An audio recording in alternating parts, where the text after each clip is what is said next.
চিপাঝাৰত বিধায়ক ডক্টৰ প্ৰমানন্দ ৰাজবংশীৰ ৩৩ কোটি টকা ব্যয় সাপেক্ষে পথ নিৰ্মাণৰ শুভাৰম্ভণি। লোক নিৰ্মাণ বিভাগৰ SDMF 2025-26 আঁচনিৰ অধীনত ৬টাকৈ পথৰ নিৰ্মাণ, খহনীয়া প্ৰতিৰোধ আৰু নলা নিৰ্মাণৰ শুভাৰম্ভণি কৰে। খতৰা ভেৰুৱা পথৰ খহনীয়া প্ৰতিৰোধ, ৰাইজঘাট বিহাইগাঁও সংযোগী পথৰ খহনীয়া প্ৰতিৰোধ, MPK দুনি খাৰেং সংযোগী পথৰ খহনীয়া প্ৰতিৰোধ, MPK পথৰ পৰা পশ্চিম শান্তিপুখুৰী পথ নিৰ্মাণ, MPK পথৰ খহনীয়া প্ৰতিৰোধ, পুটাপুখুৰী হৰিমন্দিৰ ঘিলাকুৰি পচকীয়া থান পথৰ নিৰ্মাণ আৰু খহনীয়া প্ৰতিৰোধ। পথ নিৰ্মাণৰ শুভাৰম্ভণি অনুষ্ঠানত দৰং জিলা লোক নিৰ্মাণ বিভাগৰ চিপাঝাৰ উপসংমণ্ডল কাৰ্যবাহী বিষয়া অসীম কুমাৰ নাথ, লোক নিৰ্মাণ বিভাগৰ কাৰ্যবাহী অভিযন্তা হামিদ আলী প্ৰমুখ্যে স্থানীয় ৰাইজ উপস্থিত থাকে। News desk AIN live. আচলতে আমাৰ এই যিটো কাম, যিখিনি কাম আজি ৬টা গুৰুত্বপূৰ্ণ পথ নিৰ্মাণৰ কাম আজি আমি শুভাৰম্ভ কৰিছোঁ। আমাৰ বিভাগৰ বিশেষকৈ লোক নিৰ্মাণ বিভাগৰ আমাৰ কাৰ্যবাহী অভিযন্তা ডেকা ডাঙৰীয়াকে প্ৰমুখ কৰি আমাৰ গোটেই দলটো আছে আৰু আছে আমাৰ অন্যান্য সতীৰ্থসকল, যিসকল সতীৰ্থই এই গোটেই কামখিনি সহায় সহযোগ কৰিছিল। কিন্তু আমাৰ এই গোটেই নিয়মটো যিটো নিয়ম, সেই নিয়মটো কৰোঁতে মেলোতে দেৰি হ'ল আৰু নিৰ্বাচনো সমাগত। কিন্তু নিৰ্বাচন পিছুৱাই গ'লেও আমাৰ এই কামটো আমি কৰিব লাগিব এইকাৰণেই যে লোক নিৰ্মাণ বিভাগৰ নিৰ্দিষ্ট কিছুমান লক্ষ্য আৰু উদ্দেশ্য আছে।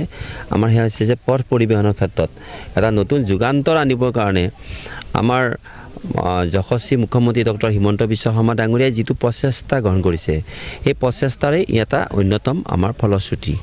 গতিকে আজি তেখেতৰ যিটো নেকি চিন্তাধাৰা, সেয়া হৈছে কি যে আমাৰ গ্ৰাম্য পথসমূহ নিৰ্মাণ আমি কৰিব লাগিব আৰু এই নিৰ্মাণ কামখিনি যিমান পাৰোঁ সিমান সোনকালে কৰাৰ বাবে তেখেতে যেনেকৈ দিনে নিশাই নিজেও কামত প্ৰবৃত্ত হৈছে আৰু আমাকো সেইধৰণে নিয়োজিত হ'বৰ কাৰণে আমাকো উদ্বুদ্ধ কৰিছে। আৰু সেই মৰ্মে আজি আপোনালোকক জনাবলৈ পাই সুখী হৈছোঁ যে আমাৰ এই গোটেই এই অঞ্চলটো, বিশেষকৈ সৰাবাৰী গাঁও পঞ্চায়তেই হওক বা আমাৰ এই যিখন মানে আমাৰ বৰমপুৰ গাঁও পঞ্চায়তেই হওক বা আমি দেখিছোঁ যে প্ৰায় 3খন বা ডিপিলা গাঁও পঞ্চায়ত, এই 3খন গাঁও পঞ্চায়তৰ মাজত বহুকেইটা পথ জৰাজীৰ্ণ আৰু বহুবোৰ পথ মানে কোনো দিন আমাৰ বিগত যিকোনো চৰকাৰ দিনতে হোৱা নাছিল।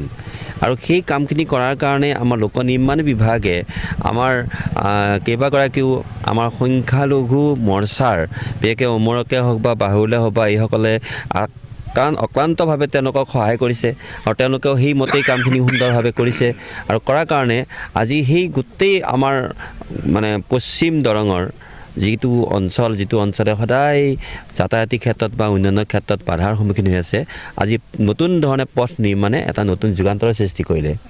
কাৰণ মই কিয় কাৰণে কৈছোঁ যে এইকেইটা পথ তেনেকুৱা নহয়। আপুনি নিশ্চয় ইতিমধ্যে আমি ঘোষণা কৰিছোঁ যে ৰাস্তাৰ কাষে কাষে আমাৰ মানে কি আছে যে আমাৰ ড্ৰেইন আছে, তাৰপিছত আকৌ সৰু লাইট আছে, মানে পোহৰো আছে। গতিকে এখন চহৰে যিখিনি মানে ন্যূনতম যিখিনি সুবিধা পায়, সেইখিনি সুবিধাৰেই এই গ্ৰাম্য পথকেইটাও নিৰ্মাণৰ কাৰ্য সুন্দৰভাৱে আজি আৰম্ভণি কৰিছোঁ আমি। আৰু এই ক্ষেত্ৰত আমি আকৌ পুনৰবাৰ আমাৰ মাননীয় ডক্টৰ হিমন্ত বিশ্ব শৰ্মা আমাৰ মুখ্যমন্ত্ৰী মহোদয়ক আমি ধন্যবাদ জ্ঞাপন কৰিছোঁ। আপুনি নিৰ্বাচনী ৰণনীতি অথবা নিৰ্বাচনী সক্ৰিয়তা কেনেধৰণে অৱলম্বন কৰিছে যিহেতু 26ৰ বিধানসভা নিৰ্বাচন সমাগত?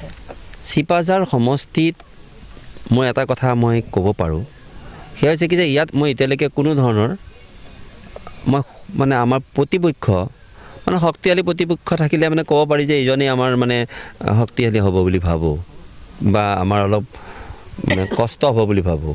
কিন্তু ৰাইজৰ ওচৰত যেতিয়া আমি গৈছোঁ, যেতিয়া আমি একেবাৰে স্বাধীনতাৰ পিছৰ পৰা যিবিলাক মানে গাঁৱত পথ সংযোগ নাছিল আৰু যিবিলাক নেকি আমাৰ আঁচনি মাননীয় ডক্টৰ হিমন্ত বিশ্ব শৰ্মা ডাঙৰীয়াৰ যিটো আঁচনি, সেই আঁচনি ইয়াত খিলঞ্জীয়া যিকোনো সকলো মানুহে পাইছে, সকলো ধৰ্মৰ মানুহে পাইছে আৰু যিসকলে নাই পোৱা সেইসকলে পাব।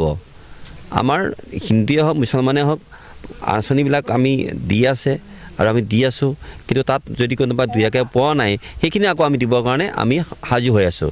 গতিকে আপোনালোকে নিশ্চয় সাংবাদিক হিচাপে দেখিছে যে ইয়াত উন্নয়নৰ বাহিৰে আমি কোনো ধৰণৰ আমাৰ ইয়াত কোনো মানে প্ৰতিদ্বন্দ্বী থাকিবই নোৱাৰে। কাৰণ উন্নয়ন যেতিয়া নেকি হোৱা নাছিলে আজি প্ৰায় বিগত স্বাধীনতাৰ পিছত, এইবাৰ যি ধৰণে উন্নয়নৰ ধাৰা বা গংগা বৈছে, সেইটোৱে হৈছে আমাৰ আটাইতকৈ ডাঙৰ অস্ত্ৰ আৰু সেই অস্ত্ৰৰ কাৰণে আমি নিশ্চিন্ত হৈ আছোঁ যে এইবাৰ চিপাঝাৰ সমষ্টিত অভূতপূৰ্বভাৱে আমাৰ বিজেপিক শক্তিশালীভাৱে বিজয়ী কৰাব বুলি মোৰ দৃঢ় বিশ্বাস।